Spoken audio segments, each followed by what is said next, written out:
I'm curious, would you advise your clients to do town hall meetings?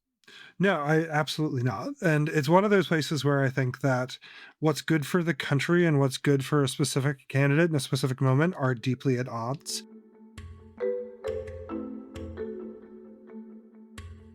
Hello, thank you for joining us, and welcome to a new episode of Power and Flower. I am Seth Maskett. And I'm John Hagner.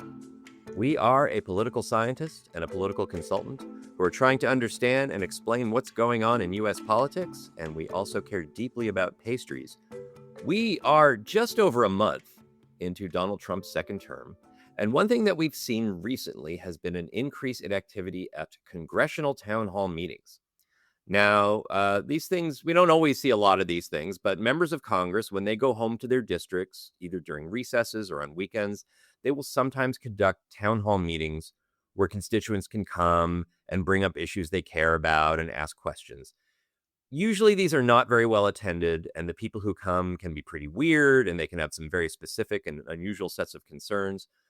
But lately, both Democrats and Republicans in Congress have been getting a lot of very passionate attendees at their town halls.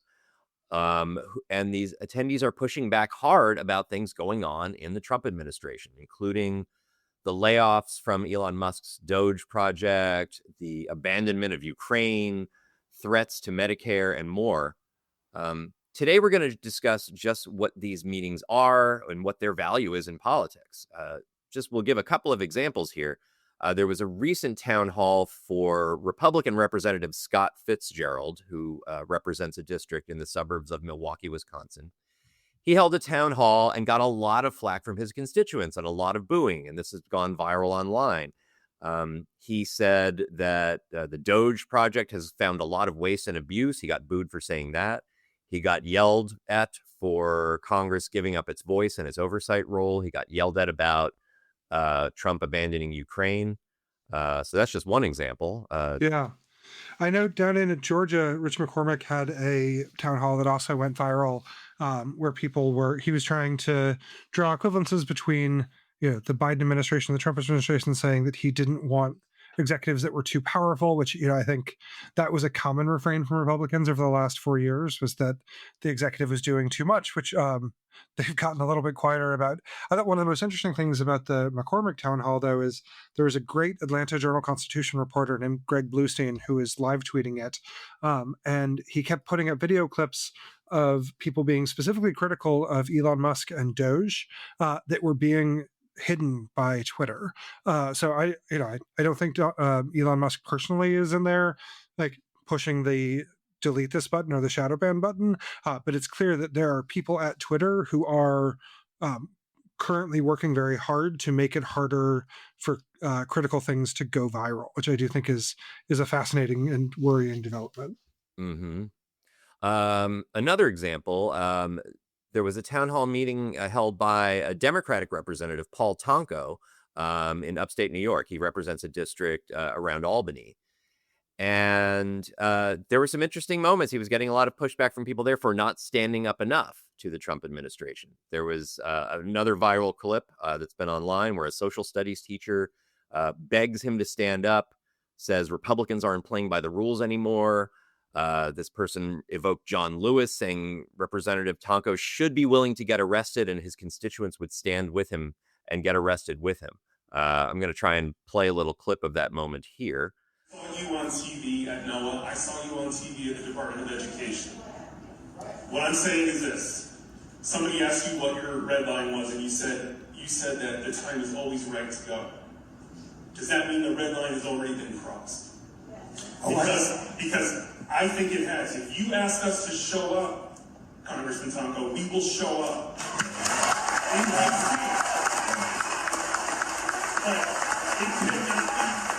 We have to take the gloves off. We can't wait for protocol. They're not playing by the rules. We have to take it to them. When I saw you at those pictures and I saw you next to Maxine Waters, again, I was so proud that my representative was on the front line, right there. But I thought about Jimmy Carter and I thought about John Lewis. And I know what John Lewis would have done. He would have gotten arrested that day. Make them outlaw you. We will stand behind you. We will be there with you. I will get arrested with you. But what we've seen here is, in some ways, this is reminiscent of the town hall meetings that we saw in 2009 and 2010, during the Tea Party era, when members of Congress were being flooded at their town hall meetings with people raising fears about Obamacare specifically. A big difference from that time, though, is that in many ways, Republican leaders, Fox News, and others were really urging people to go to those town hall meetings and to try and harass and intimidate their Democratic members. I don't get the impression that Democrats are really organizing this current turnout effort, although it's possible some interest groups are involved. So, John, I'd like to ask you a question here. Yeah. There's some research by some political scientists, there's a paper by Gibson and King, finding that members of Congress hold their town hall strategically. Like, they don't have to do this, but some do it. There are risks to doing it, and if they don't want them, they don't have to do them. I'm curious. You have worked with members of Congress. You have advised them. I'm curious. Would you advise your clients to do town hall meetings? No, I absolutely not. And it's one of those places where I think that what's good for the country and what's good for a specific candidate in a specific moment are deeply at odds. Mm-hmm. But I think political consultants of all stripes and political operatives, whether they congressional chief of staff or a pollster or a campaign staffer, that's the broad sweep of political professionals are incredibly cautious by nature, and I think see a thing like a town hall as being a ton of downside with almost no upside, right? That as you said before, the kind of voters that come to these, they've usually made up their minds. The idea that there will be an undecided voter who wants to come see their member of Congress at 2 p.m. on a weekday at a public library is vanishingly small. And even if there were some undecided voters in a place the size of a congressional district, it's not worth the members' time to spend 2 hours for 10 undecided voters. So all you're really trying to do is to get press coverage, right? And if it's a steady, easy meeting, if it's good, if everybody's happy to be there, reporters not going to write about it, because as we all know, the bias of the press is not toward Democrats or Republicans, it's toward conflict. So the only way that this gets any attention is if it's conflicted and if it's angry. And then, as we've seen in these examples we talked about now, it blew up, right? Like, a lot of Democrats who aren't Paul Tonko have had very positive meetings where they say, yeah, we're really mad, and their constituents say, yeah, we're really mad too, and we don't hear about them because there isn't that level of conflict that gets people's attention. So this is a case where, and as I was saying earlier, I don't know enough game theory to know exactly what this is called, but it's good for the party in general to have a lot of town halls, to be hearing from a lot of voters. It is bad for any individual representative to do this. So I will say I am impressed and grateful that these happen as often as they do, because with my voter hat on and my citizen hat on, I do think they're really, really important. But if you are particularly a swing district member, it would be political malpractice for somebody in my position to recommend that somebody go out there and do this. And I think it leads to a broader conversation around, I think one of the things that has really hampered the Democratic Party in particular is that a lot of cautious people like me have gotten to be in charge. I think one of the real flaws of the Harris campaign was that she didn't do very much that was unscripted, and voters pick up on that, and they knew that she was very managed and very, very controlled. I do think that it would be good for us to elevate more politicians who excel in formats like this, but a lot of politicians don't. I know I don't. If you try to put me in front of a group of angry people and told me to calm them down, I would be all over the news the next day because I would yell back at them, right? Like, it's a very distinctive skill set to be able to take unscripted questions, you have no idea what they're going to say, to handle them in a way that does not make it worse and tries to make it better, is a really hard thing to do. So let me just ask you on that.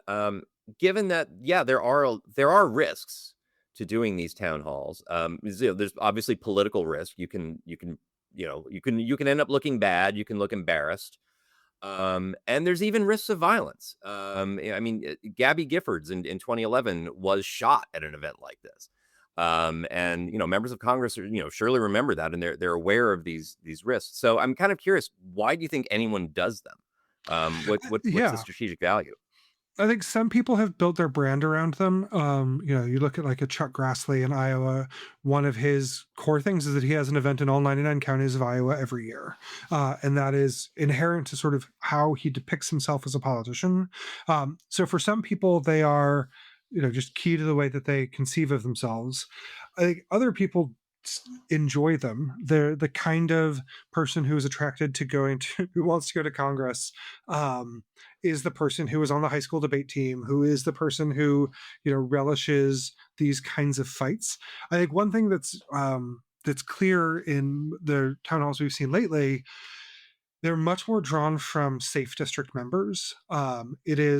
You're not seeing Republicans who hold Biden districts or Democrats who hold Trump districts. They're not the ones out there on the front lines. It's people like Rich McCormick, who got 64% of the vote in his last election in a safely drawn exurban seat. It's Paul Tonko, who cannot lose that district in upstate New York. I love Paul Tonko. He shouldn't lose that district, but that district is also incredibly safe for a Dem. Hmm. So I think that it people who their primary concern is being primaried, I think maybe less afraid of doing these than people who are more worried about a general electorate. Oh, interesting. Okay. I do want to mention one study I found. There's not a ton of political science literature on town hall meetings, but I dug up a little bit on it. There is a Michael Neblo study from 2018 where they did a little bit of an experiment. He found they randomly selected people to participate in a virtual town hall with their member of Congress. So they had a comparison group, people who participated, people who didn't. They were selected randomly. And the people who participated in the town hall, it actually improved their feelings about their member of Congress. It improved their feelings about democracy. It made them more likely to vote. So, at least in that abstract sense, there could be Yeah. some positive And effects there. and I think that, like, when you're recruiting people to go who are not the people who recruit themselves, I can see a lot of upset. I think that we really need to be focused. The people who go to these are not a random selection of voters Right. like that experiment did, right? These are Right. folks who are highly opinionated, highly motivated, who, whenever I talk to clients with my public opinion role, the vote people who want to tell you their opinion are the people whose opinions you do not need to worry about, right? Like, in a swing district, 40% of people are never going to vote for you. 40% of people are always going to vote for you. The people who go to these town halls are in those categories. That the people whose opinions we care about are the people whose opinions are hard to find out. And there are people who don't like politics, who don't want to engage with us. So the idea of, like, hey, let's all go down to the public library at 2:45 on Thursday afternoon, like, it's not on their radar. Hmm. Hmm. And so I do think that, like, a lot of folks are experimenting with more telephone town halls, with some live streamed events, with other ways to try to reduce that that barrier to entry. But in some ways, it's the difference between, like, a caucus electorate in Iowa and a general election, right? That the people who are willing to go to a high school gym for a couple hours on a cold Monday are really different than the people who will go vote in a more broad election. And with a lot of things, it's easy in politics to mistake the passionate few for the broader many. And I think that I'm gratified to see what's happening in these town halls. It's really nice that folks, particularly in these gerrymandered red districts, are standing up and making their voices heard. But it's always important to remember that these are a self-selected group. Right. Yeah. It was just reminding me there's a number of studies, including Richard Fenno's wonderful book Home Style, which I always recommend. But just lots of studies about basically how members of Congress make up their mind on how they're going to vote, on how they're going to behave when they're in Congress. And obviously they come in with their own preferences. They have their own like sets of views about abortion or guns or taxes or anything else. But they're also members of political parties, and they get some pressure from that. They'll get pressure from party leaders in their own chamber. They might get some pressure from the president if they're of the president's party. They might there's public opinion sometimes in their district. There's lobbyists, there's their own staff. But also, there's the people who show up at these town hall meetings. And as you point out, this is really not a random sample of people in their district. But it does give them an idea of who is the most passionate about some issue and what issue is actually getting people to get out their door and actually go to an event. And if people will do that, that is something they're going to vote on. That's something they're going to encourage other people to vote on, and that can be an important signal. Yeah, I think that in this highly polarized era where people are elected to Congress have a pretty clear set of issues, I don't think that a town hall would get a member of Congress to vote pro-life instead of pro-choice. But I do think that a town hall might encourage a member to focus their attention on education instead of on abortion, or on environmental protection instead of on highway development, right? That I don't think you're going to ever change somebody's position, but I do think that these really can raise the salience. And I think one great example of this is the Tea Party movement, which in a lot of ways, bubbled up um, around these town hall meetings, where they put deficit reduction as an issue back on the table. Now, as soon as Republicans were in charge, they forgot about deficit reduction. That's the way deficit reduction works. But it did take an issue that was not at the forefront of people's attention, and move it up the radar. I Seth, question for you. We talked a little bit about the town halls of 2009, 2010. Do you think, from what the political science literature, or just observing that period, that those town halls dramatically changed what was happening in the Obama administration? I think they definitely caused some debate. And I am sort of curious if they actually changed the behavior of the administration. I'm not sure about that, but what we did see is that Obama comes into office really having run on two issues. One was the economy. The Great Recession was going on right then. He had obviously some sort of goodwill to do something on the economy, and then he had talked about health reform all year. It was clearly a big issue for the Democratic Party. He'd promised to do some sort of healthcare reform. If he hadn't, it would have he really would have been going back on a major promise. So it was clear he was going to do something. He had the numbers in Congress to do it. But what the town hall meetings did is that they really ginned up a lot of anger about healthcare reform. It helped generate a lot of opposing talking points, and a lot of anger, on the Republican side. So I think what we saw is that it made Democrats in Congress a lot more worried about it. It made them more cautious about it. There was that sort of fascinating moment when Democrats, essentially, the Obamacare plan had passed, in the House, and then the Democrats lost their 60-seat majority in the Senate with the death of Ted Kennedy, and Democrats had to decide what they were going to do. And there were some voices in the party, including, I believe, Rahm Emanuel was one of the big ones, saying they should just abandon this. It was looking really unpopular, in part because of all these town hall meetings, because there was all this ginned up public anger. And others, including Nancy Pelosi, saying, no, this is an important party commitment. We've come this far. We should really push it through. And they decided to do that. But I think, those town hall meetings definitely had a big effect on that debate. And I think they ginned up a lot of votes against Democrats in the 2010 midterms.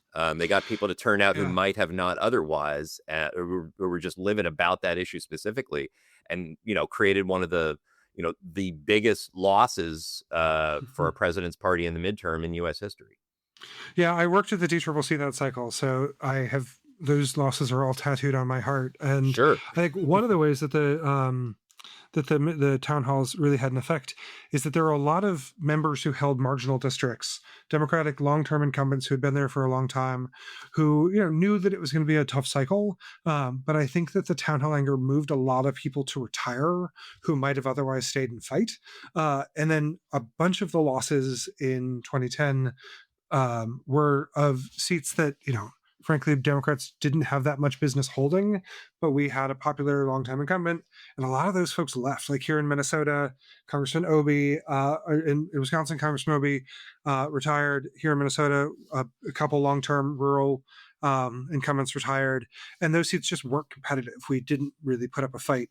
Ike Skelton in Missouri, John Murtha in Pennsylvania, places that were just really difficult terrain that had long-term Dem incumbents. And I wonder if we'll see some of that happening this cycle, that if we continue to see a lot of anger at the town halls, even in other people's districts. If some of these vulnerable swing seat Republicans, most of the Republican caucus cannot lose an election no matter what they do, but some of them can, and whether some of those folks decide that this is their time to hit the skids. Yeah. I mean, one thing I'm wondering is who these town hall meetings might end up mattering more for Democrats or Republicans. I mean, we're seeing for Republicans, it's important information when people show up at their town halls that there's some anger at what the party's doing right now. And there's not a ton of Republican House members in vulnerable districts, but there's some. And There's some. it wouldn't take very many for them to lose control of the House next year. So they're, people don't want to lose their seats. So if they see that there's a lot of sort of longstanding public anger about this, it might make some of them more likely to, to push back against the Trump administration. I'm not holding out a lot of hope for that, but there's some. The other question is, or is this mattering more for Democrats? Because one thing we've seen has been honestly, not a very powerful response to the Trump administration from the opposition Democrats over this first month. There's been some. We've seen some of that from like the likes of AOC and Bernie Sanders and Jamie Raskin and a few others. But for the most, the Democrats have been, pretty content to just sort of sit back and assuming the Republicans will self-destruct. And I get the impression these town halls could encourage them, or maybe are encouraging them, to take more confrontational stances toward the Trump administration, and at least signal that there is a crisis going on. Do you have a sense of that? Who I who think this that matters more for?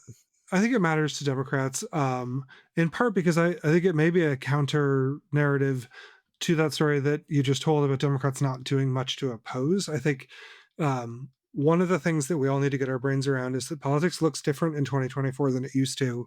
A huge part of that is the fact that Donald Trump's right-hand man and the richest man in the world and his number one campaign donor owns the largest medium of communication, right? And a lot of folks have left that. And the way that I understood politics for the last 12 years, and I think that a lot of people did, was they used the elite conversation on Twitter, which has never been about voters, but it's been about reporters and operatives and activists and sort of grass tops leaders communicating. They've used that as sort of a gauge of what's going to trickle into the broader conversation. That isn't the case anymore, partially because the algorithms have changed to promote different content, partially because a lot of folks have left that platform to go elsewhere. We've seen a real fracturing of it. So I think one of the reasons that folks look at what's happened in the last couple of weeks and have said Democrats aren't doing anything is because the places that they looked for what Democrats were doing 8 years ago have changed. So I think one of the reasons that these town halls are important is that it's letting folks know that there is a groundswell of anger out there, that no matter what you might be reading, nothing but blue check folks telling you that Elon Musk just saved $8 billion and everyone's going to get a $5,000 check, which is not true. But that isn't what is happening in the country. I think we've seen some polling recently that has shown Trump's numbers are down. They're specifically down on the economy. The people are more negative on the economy than they have ever been during a Trump term. I think that it's the narrative of Democrats aren't doing anything is an easy one, and it's one that I have definitely fallen into. And I think we all owe it to ourselves to take a little bit of a step back and look at where the numbers are going and see, maybe what's happening is more effective than we have given it credit for. But yeah, I think the town halls are a great example of that. And, if nothing else, it's a shot of adrenaline to a very demoralized party, and the Democrats are extraordinarily demoralized. That's grassroots voters, grass tops voters, operatives, activists, electeds. I think it's if nothing else, it's important to just remind folks that what's happening now is not popular and that people are paying attention to it. Yeah, I was going to ask you a question related to that. I mean, I know you would advise members of Congress not to hold town hall meetings, but if those town hall meetings exist, would you advise people to attend them? Yeah, I would absolutely advise people to attend them. And I want to be clear, I wish that I would advise people to go to them, right? Like, I think it's good for the country. It's good for democracy.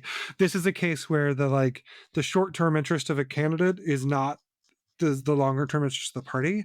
But yeah, folks should absolutely go to these. They should make the time, particularly people who don't think of themselves as activists. I think you'll learn a lot. If you've got a Democratic incumbent, it's good to hold them their feet to the fire. It's good to tell them that you like what they're doing. If you like what they're doing, if you don't like what your incumbents are doing, it's even more important. I think it's important to go to these as campaign events. I want to live in a political culture where folks need to be held accountable for their actions, and the only way we do that is by doing it. So how about you, Seth? Have you been to one of these? Would you go to one of these? You know what? I've never actually been to one of these. But who knows? You got a Maybe I lot of will. Republicans in Nashville right now that I'm sure you could go listen Yeah, in on. I think they'd love me. Yeah, I should probably go, if nothing else, just to see what people are talking about and get a sense of Yeah. what's going on there. Well, and I Yeah, think that'd be fascinating. it'd also be interesting to see, like, do folks seem like they're being organized, right? Like, are people coming in with talking points? Did a bus drop them all off there, or is this more organic? Because I do think that there's, the opposition. When I was the DCCC in 2010, our pushback against the town hall uprisings was these are orchestrated, right? Like, these are buses of people, often who didn't live in the district, who are coming in, who are, I don't think they were being paid to be there, but the costs were covered to get them there, and they had specific talking points that they were on. And we tried to use that as a, like, this isn't legitimate, this isn't real, you don't need to worry about this. That was not the case. It was something that people needed to worry about. And I think you're starting to see a little bit of that coming from Republicans right now, that, oh, these are left-wing plants, these are George Soros funded, these are not real people that we need to worry about. And it would be interesting to see, how much that seems to be rooted in fact versus just a story that they're trying to tell. That would be really interesting. Okay, I'm gonna add it to my to-do list for the spring. Yeah. But in more important work, I understand that you made the smelliest cookies in history, and I would love to know more about them. Thank you for asking. Yes, I wanted to tell you about these. So I saw some video about this on Instagram, about using ammonium bicarbonate as a leavening agent in cookies. So it's ammonia, so ammonium bicarbonate used to be a more common leavening agent before baking soda and baking powder were widespread available. And so I tried that, and you can basically do a 1-to-1 substitution, put ammonium bicarbonate in a cookie recipe instead of baking soda. And I couldn't find ammonium bicarbonate in my supermarket nearby, but there's lots of places you can order it online. It's not terribly expensive. And ammonium bicarbonate is smelling salt, by the way. It is a very jarring smell. It is designed to sort of wake people out of a stupor or a coma, or wake the dead. And what happens when you put it in the cookie dough is it makes it very smelly. You do not want to eat the cookie dough. When you bake it in the oven, your kitchen smells horrible. However, the cookies are fantastic. It gives a nice rise. It gives it a little crispiness to it. The chocolate chip cookies that came out of that are among the best I've made. So I haven't decided does any yet. Of the smell linger? Does any of the smell linger in the final product? It does not linger in the cookie at all. Okay. That all bakes out. It lingered in the house a little bit, but it does not linger in the cookie. I question whether I'm going to do it again, just because I like to eat cookie dough. I know I shouldn't. I know cookie dough can be very dangerous. So if you want to sort of listen to the FDA's recommendations about not eating cookie dough, definitely bake with ammonium bicarbonate, because that really deters you. But if the raw eggs are not scary enough, the smelling salts will get you. Yeah. What about you, John? What have you been baking? So I spent the week at a cabin in northern Wisconsin where my fiance and his friends skied the American Birkebeiner, which is an absurdly long cross-country ski race. Thousands of people come. It's this huge adventure.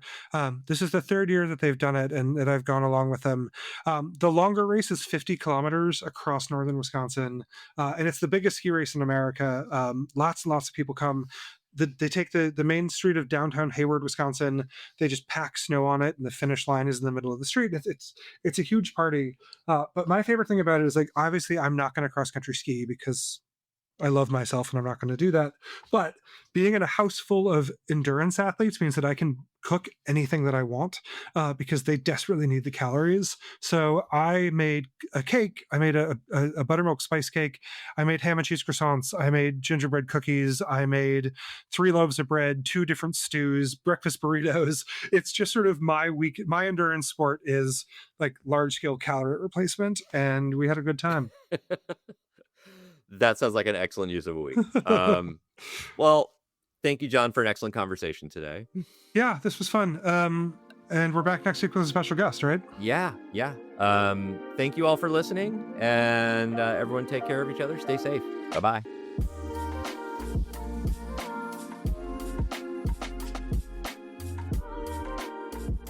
Thank you for listening to this episode of Power and Flower. This episode was produced by Eli Maskett. We encourage you to follow and rate this podcast wherever you listen to it. Watch for new episodes at the end of each week.